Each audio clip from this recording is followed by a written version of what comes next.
Target करते हैं, इस पर क्या कहना है? उनके पास और राजनीतिक मुद्दे नहीं हैं। मुख्यमंत्री रहे हैं प्रदेश के, सांसद भी रहे हैं 3 बार।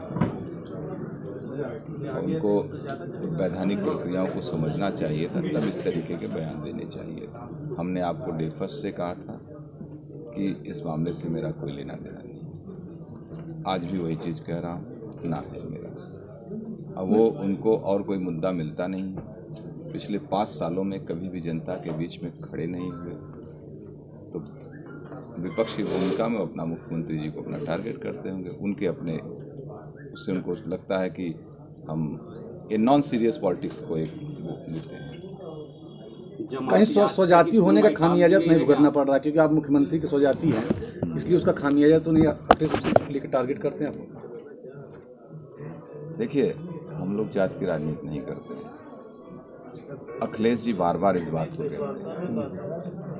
इतने सीनियर नेता होने के बाद उन्होंने एक आज तक के कॉन्क्लेव में उन्होंने कहा कि मैं एक सीनियर पत्रकार से उन्होंने कहा कि मैं यादव हूँ, इसलिए मुझे टारगेट किया जा रहा है। अब दुर्भाग्य इस देश का कोई इतने बड़े प्रदेश का मुख्यमंत्री रहा हो, भारतीय संसद में रहा हो, और ये कहे कि मैं यादव हूँ इसलिए मुझे टारगेट किया जा रहा है, तो उससे तो उनके सोच की दिशा तय करता है। इस बार की क्या तैयारी मल्हनी कैसे चुनाव, क्योंकि पूर्व सांसद भी आपके सामने हैं, ऐसे में कैसे लड़ाई लड़ेंगे?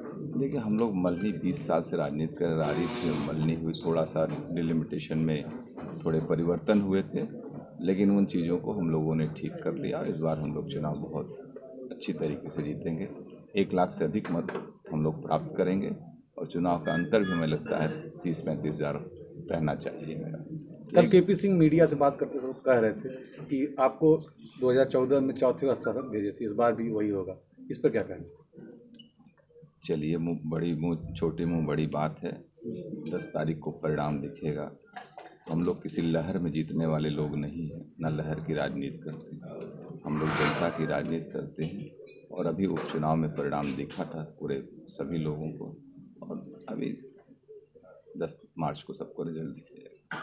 मल्हनी के मेन मुद्दे क्या हैं? किस मुद्दों पर आप जो है चुनाव लड़ रहे हैं? देखिए, डेवलपमेंट इशू है। हम लोग जब आए थे मल्हनी, रारी बहुत पिछड़ा हुआ था, नाउ मल्हनी। तो जितना हम लोगों को 12 वर्षों तक सक्रिय राजनीति में रहे, बहुत हम लोगों ने काम किया रारी मल्हनी के लिए। अब जो है पिछले 10 सालों से समाजवादी पार्टी के विधायक रहे, अब ये हमसे लड़ते हैं केवल कि मेरा कैसे नुकसान हो, क्या हो, ये देखते रहते हैं। और आप लोगों को मालूम होगा, इस जनपद की 9 विधानसभा में इतनी तो मेरे धनंजय सिंह की व्यक्तिगत हैसियत है, किसी विधानसभा में 10,000 मतों को ओवरनाइट हम इधर से उधर करने की हैसियत रखते हैं। हम लोग कभी अहंकार की राजनीति नहीं करते हैं। हम लोग तो हमेशा हम लोग राजनीति का जो यहाँ पे रारी में हम लोग जब आए, पहली बार इंडिपेंडेंट हुए, समाजवादी पार्टी के अत्याचार हुआ करता था वहाँ पर। दबे जो ओबीसी के लोग थे, पिछड़ी जातियों के लोग थे, उनके यहाँ कभी काम नहीं किए गए, उनको तो इनका सप्रेस कर दिया जाता था, और आज भी वो काम जारी है। आज भी आप उठा के देखिए, समाजवादी पार्टी के लोग जाके चक्कुओं से मारा एक पाल लड़के को वहाँ पे खुशरूपुर बक्सा में। आप पूछे, कम से कम 20-25 चाकू मारा उसको। वो तो मैं संयोग से था, लोगों ने तुरंत बताया, मैं BHU भेज के ट्रॉमा सेंटर इमीडिएटली उसका ऑपरेशन कराया, इलाज कराया, बच गए, जान उसकी बची, सिर्फ इसलिए कि उसकी एक दुकान अच्छी चलती है उस पाल लड़के की, और बगल में एक समाजवादी पार्टी कार्यकर्ता की दुकान चलती है, उसकी दुकान टूटने लगी तो उसको मार दिया। उसी तरह एक पंडित जी थे, पांडे जी थे, उनको मारा। इस तरीके की अराजकता का वातावरण पैदा करते हैं लोग, और इनके लोग उसको प्रश्रय देते हैं। हम लोग गलत काम को कभी प्रश्रय नहीं देते हैं। समाज सभी वर्ग, जात, धर्म से मिलकर बनने का। हम सब भारत के नागरिक हैं, हम सबकी एक जिम्मेदारी है कि कैसे समाज अच्छा रहे, कैसे देश अच्छा बने। सांसद जी, एक आखिरी सवाल, मल्हनी में जो है डेवलपमेंट का ब्लूप्रिंट क्या होगा आपका, और जनता से क्या अपील करना देखिए, चाहते हैं? अच्छी कनेक्टिविटी होगी हमारी मल्हनी का। आपको मालूम होगा कि हम जब थे तो एक रिंग रोड हमने बनाने की बात, आज तक रिंग रोड नहीं कंप्लीट हुई मेरी। 2009 में रिंग रोड हमने, उस पर 2 करोड़ 38 लाख रुपए। आप लोग बात तो RTI आप पूछ लीजिएगा, लोग भाषण देते हैं, हम लोग भाषण नहीं देते हैं। उसके लिए 2 करोड़ 38 लाख रुपए आवंटित भी हुए थे। लैंड एक्विजिशन का काम था, कुछ वहाँ मौर्य जी लोगों की लैंड जा रही थी, जमालपुर साइड थी, वो लोग हाई कोर्ट चले गए, उसकी वजह से मामला लंबित चला गया। मेरा था कि पूरे जौनपुर को एक रिंग रोड दे दूं ताकि शहर का एक प्रॉपर डेवलपमेंट हो सके, बढ़िया इंफ्रास्ट्रक्चर हो, ग्रामीण लोगों की भी कनेक्टिविटी अच्छी हो जाए, ग्रामीण स्तर पर अस्पतालों की सुविधा अच्छी हो जाए, ताकि शहर का लोड कम हो सके। हम तो इस सदन में जब पहली बार हम विधायक बन के गए तब हम सदन में इस बात को रेज किए थे कि प्रत्येक ब्लॉकों में एक गवर्नमेंट गर्ल्स इंटर कॉलेज और डिग्री कॉलेज होना चाहिए। आखिर ब्लॉकों के स्थापना हम लोगों ने ब्लॉक बना क्यों था? ब्लॉक पे बेहतर स्वास्थ्य की सुविधा होनी चाहिए, बेहतर शिक्षा की सुविधा होनी चाहिए ब्लॉक पे, और किसानों के लिए एक बेहतर बाजार होना चाहिए। जो शहर पे अनियंत्रित भीड़, जो रोड सड़कों का हाल बहुत बुरा है, पेयजल की समस्या वैसे खड़ी है, बिजली की समस्या वैसे ही खड़ी है, जो काम हो जाने चाहिए तो वो भी नहीं हुए। जब मैं एमपी था यहाँ पर तो उस समय इस जिले को राजीव गांधी ग्रामीण विद्युत योजना के अंतर्गत जनपद का चयन करवाया था मैंने। उस समय उसके बाद जो जिस तेज़ी के साथ काम होने चाहिए, पहले एल&टी यहाँ काम कर रही थी, बाद में किसी बजाज की कंपनी आई, फिर योजना का नाम बदल गया, दीनदयाल उपाध्याय जी के नाम से हो गया। तो जो गति देनी चाहिए थी कामों की, यहाँ गति नहीं प्रदान हो सकी। तो वो सब चीज़ें पड़ी हुई हैं। वैसे ना कोई बड़ी सड़कों का निर्माण हो पाया, सड़कों के उच्चीकरण नहीं हो पाए यहाँ पर, ना ब्रिजेस की कनेक्टिविटी बढ़ पाई, कुछ नहीं हो पाया। बस लोगों ने अपने तरीके से यहाँ पर जात के नाम पर जीत के जातीय आधार पे चुनाव जीते, और जातीय आधार पे ही यहाँ पर लोग एक जानने आने का जो भी काम किया हो, बाकी जनता के मुद्दों से कोई सरोकार उनका ना कृषि के क्षेत्र में कोई, यहाँ पर कैपिटा इनकम कैसे इंक्रीज हो उसके लिए भी कोई किसी ने काम नहीं किया। कल लकी यादव मल्हनी का जो विकास नहीं हुआ उस पर आपको आरोप, जबकि उनके पिताजी 2 बार विधायक रह चुके, उसके बाद भी विकास आपके नाम पर क्यों रुक जाता है? जाने दीजिए, जिस व्यक्ति को अपना कब ग्रेजुएशन पास हुआ उसको यही नहीं मालूम, उस पर टिप्पणी करना हमें शोभा नहीं देता। सांसद जी, इस चुनाव में देखा गया है कि जिस तरह शब्दों की गरिमा गिरी है, लोग एक दूसरे पे व्यक्तिगत टिप्पणी करना शुरू की हैं। आप चूंकि सीनियर लीडर हैं, इस पर आप क्या कहना चाहेंगे? देखिए, मैं कहता हूं कि राजनीति में कभी भी व्यक्तिगत टिप्पणियों से बचना चाहिए।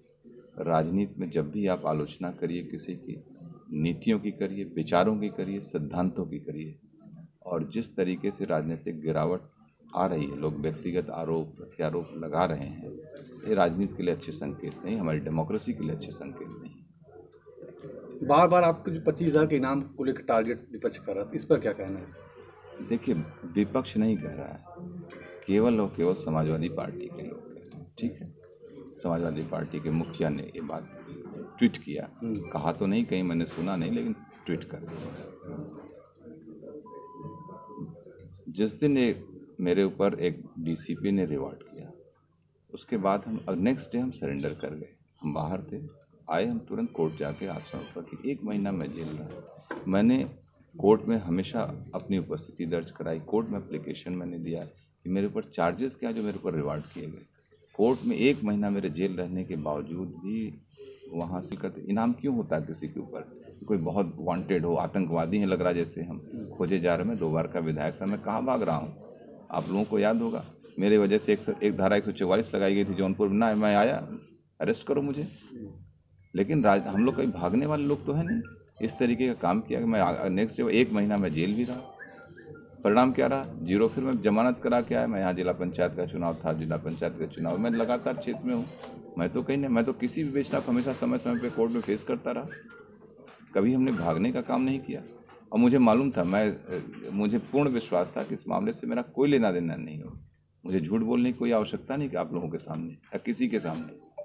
मैं जानता, जिस व्यक्ति को मैं जानता नहीं कैसी घटना है क्या है, और हम लोग एक नेता के नाते कोई हमें फ़ोन कर दे, भैया फला आदमी है, किसी को आदमी भी ने बताया भाई चोट लग गई, किसी को एक्सीडेंट हो गया, एडमिट करा देते, मैं यहाँ खड़ा हूँ, तो मैं स्वाभाविक सी बात, मैं नहीं, कोई भी मेरी जगह होगा एक सामान्य सी प्रक्रिया ही कर देगा।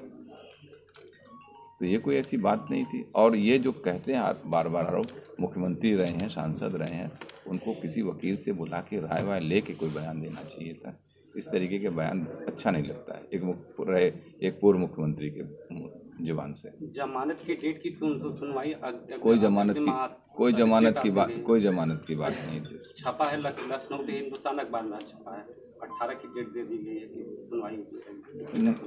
नहीं, कोई ऐसा विषय नहीं है। ये तो बेलेबल ऑफेंस में किया गया, उसके जमानत की आवश्यकता है। बेलेबल ऑफेंस में विवेचना जारी है 212-176 में। जमानत की आवश्यकता नहीं, अभी विवेचना प्रचलित है ना। तो मान लीजिए हो सकता है कि चार्जशीट, जब चार्जशीट आएगी, बेलेबल ऑफेंस जब चार्जशीट आएगी तो बिल करा लेंगे। चार्जशीट नहीं आएगी तो तब तक हो सकता है चार्जशीट में अभी जो FCFSL की रिपोर्ट आनी हो सकता है नहीं है, हमारे खिलाफ कुछ है नहीं।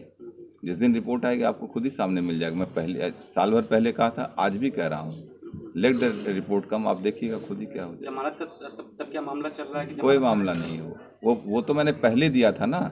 वो जो हम पुरानी हमारी एप्लीकेशन थी, जो मैंने सवाल इनसे किए थे, उस पर डेट पड़ रही है और कोई बात नहीं। इस बार मल्हनी की जीत कितने पे होगी? कितना 1 लाख के पार कैसे नारा चल रहा है? 1 लाख के पार देखिए, मैं जब उपचुनाव लड़ा था तो जब हम चुनाव हम लोगों का पारसनाथ यादव मुझसे 69,000 वोट पाके चुनाव जीते थे, ठीक है, 2017 की बात है। तो मुझे लगा था कि 70,000 पे हम लोग अगर पाते हैं वोट तो पिछली बार चुनाव जीत जाएंगे। बाई इलेक्शन में 70,000 मत प्राप्त करना, मल्हनी कितनी टिपिकल सीट है आप लोगों को मालूम है। फिर भी मुझे लगा हम 70,000 का टारगेट अचीव कर लेंगे और चुनाव हम जीतते हैं।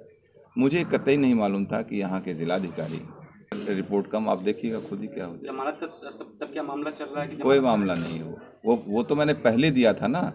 वो जो हम पुरानी हमारी एप्लीकेशन थी, जो मैंने सवाल इनसे किए थे, उस पर डेट पड़ रही है और कोई बात नहीं। इस बार मल्हनी की जीत कितने पे होगी? कितना 1 लाख के पार कैसे नारा चल रहा है? 1 लाख के पार देखिए, मैं जब उपचुनाव लड़ा था तो जब हम चुनाव हम लोगों का पारसनाथ यादव मुझसे 69,000 वोट पाके चुनाव जीते थे, ठीक है, 2017 की बात है। तो मुझे लगा था कि 70,000 पे हम लोग अगर पाते हैं वोट तो पिछली बार चुनाव जीत जाएंगे। बाई इलेक्शन में 70,000 मत प्राप्त करना, मल्हनी कितनी टिपिकल सीट है आप लोगों को मालूम है। फिर भी मुझे लगा हम 70,000 का टारगेट अचीव कर लेंगे और चुनाव हम जीतते हैं। मुझे कतई नहीं मालूम था कि यहाँ के जिलाधिकारी इतना गुमराह हो जाएंगे और सत्तारूढ़ दल को नहीं क्या कहते हैं कि डार्क में रखेंगे, या जो भी इन दोनों लोगों का अपना, जो यहाँ के लोकल लीडर रहे होंगे सत्ता पक्ष के, इन लोगों ने क्या अपने आपस में वो तय किया होगा। ये लोग समाजवादी पार्टी से नहीं लड़े। मल्हनी में समाजवादी पार्टी से धनंजय सिंह लड़ते हैं। भारतीय जनता पार्टी के लोग कभी नहीं लड़े। ये हमसे लड़ते हैं केवल, कि मेरा कैसे नुकसान हो, क्या हो, ये देखते रहते हैं। और आप लोगों को मालूम होगा इस जनपद की 9 विधानसभा में इतनी तो मेरे धनंजय सिंह की व्यक्तिगत हैसियत है, किसी विधानसभा में 10,000 मतों को ओवरनाइट हम इधर से उधर करने की हैसियत रखते हैं। हम लोग कभी अहंकार की राजनीति नहीं करते हैं। हम लोग तो हमेशा हम लोग राजनीति का जो यहाँ पे रारी में हम लोग जब आए, पहली बार इंडिपेंडेंट हुए, समाजवादी पार्टी के अत्याचार हुआ करता था वहाँ पर। दबे जो OBC के लोग थे, पिछड़ी जातियों के लोग थे, उनके यहाँ कभी काम नहीं किए गए, उनको तो इनका सप्रेस कर दिया जाता था। और आज भी वो काम जारी है। आज भी आप उठा के देखिए, समाजवादी पार्टी के लोग जाके चक्कुओं से मारा एक पाल लड़के को वहाँ पे खुशबुपुर बक्सा में। आप पूछे, कम से कम 20-25 चाकू मारा उसको। वो तो मैं संयोग से था, लोगों ने तुरंत बताया, मैं BHU भेज के ट्रॉमा सेंटर इमीडिएटली उसका ऑपरेशन कराया, इलाज कराया, बच गई, जान उसकी बची, सिर्फ इसलिए कि उसकी एक दुकान अच्छी चलती है उस पाल लड़के की, और बगल में एक समाजवादी पार्टी कार्यकर्ता की दुकान चलती है, उसकी दुकान टूटने लगी तो उसको मार दिया। उसी तरह एक पंडित जी थे, पांडे जी थे, उनको मारा। इस तरीके की अराजकता का वातावरण पैदा करते हैं लोग, और इनके लोग उसको